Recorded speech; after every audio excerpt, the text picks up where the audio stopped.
Hello, I'm Simon Whistler. You're watching the Today I Found Out YouTube channel, and in the video today, we're looking at the truth behind lemming suicides. Lemming suicides.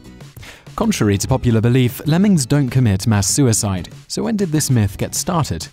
Well, nobody knows exactly, but it was a 1958 documentary by Disney, which won an Academy Award, by the way, that appears to have popularized the myth. In the wildlife documentary White Wilderness, a few dozen lemmings were imported to Alberta, Canada, so they could be filmed in their supposedly natural habitat. The filmmakers used close-up shots to make it seem like there were thousands of lemmings migrating. They had the lemmings on a snow-covered, Lazy Susan-style turntable and just filmed them as they ran. They also filmed them crossing a little stream. Once they got all the shots they needed, they used the turntable to launch the lemmings over a cliff into a river and filmed this in the same way, making it seem like a mass lemming suicide was taking place. The next scene was of the dead lemmings floating in the water. The theory behind why they would commit this mass suicide, as explained by narrator Winston Hibbler, is that they get all worked up from the frenzy of running with all the other thousands of lemmings. A kind of compulsion seizes each tiny rodent, and carried along by an unreasoning hysteria, each falls into step for a march that will take them to a strange destiny. In the film, he then proceeds to explain how the lemmings are approaching the sea, which is actually just a river, because, in reality, Alberta is landlocked, at which point, driven by the hysteria, the lemmings cast themselves into the sea. None of this is true. Lemmings actually prefer to be on their own, only getting together to mate when food is plentiful. However, lemmings can literally go from massively overpopulated in a certain area to near extinction within a couple of year period, and then back to massively overpopulated very quickly. This actually happens in a semi-regular cycle of about 3 to 4 years, and, to date, nobody knows exactly why. The standard theory is that it simply has to do with available food sources, predators, and the harsh environment they live in, often in extremely cold regions like northern Alaska and the like. When the lemmings are in the upswing, where they are massively overpopulated, they tend to go into a phase where they like to spread out and disperse to new areas where food is more plentiful and there is less competition for that food. When this dispersal to new areas happens, they can sometimes appear to be traveling in large groups, but this is just because there are so many of them. They aren't actually traveling together. It's a dispersal, not a migration. When they are dispersing, they often do find themselves in the water. But here's the thing, lemmings can swim.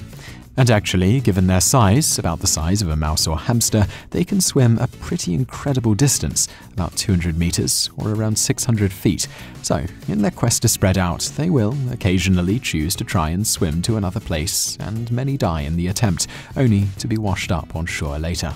There are even documented cases of this, where massive numbers of them will drown in the attempt to reach a shore that was too far away from them, or if the water was too choppy, they can die from that too.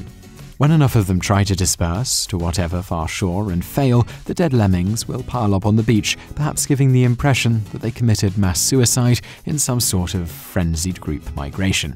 In addition, shortly after this peak population explosion happens, their numbers usually begin a very steep decline to near extinction, probably giving credence to the fact that all the lemmings banded together and migrated to their deaths in the water.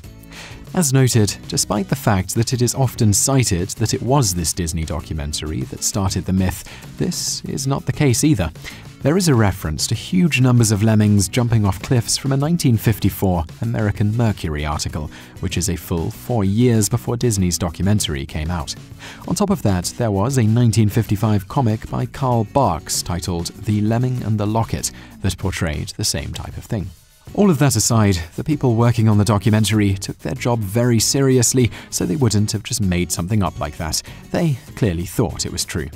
It was very common back then, and to a much lesser extent today, for people making nature documentaries to simulate or force actual wildlife events like this by making the animals do what was needed of them for the shot. As to how far back this myth goes before the Disney documentary, nobody knows, but it is pretty clear that at least it was around before this documentary began filming. Bonus fact. Lemmings are a type of rodent, not unlike mice, muskrats, hamsters, or gerbils. They are typically found in North America and Eurasia and prefer the cooler parts of these regions, like Alaska and northern Canada in North America. They feed on leaves, shoots, and grasses primarily. When leafy vegetation is in short supply, they will sometimes eat roots, bulbs, grubs, larvae, and other such things.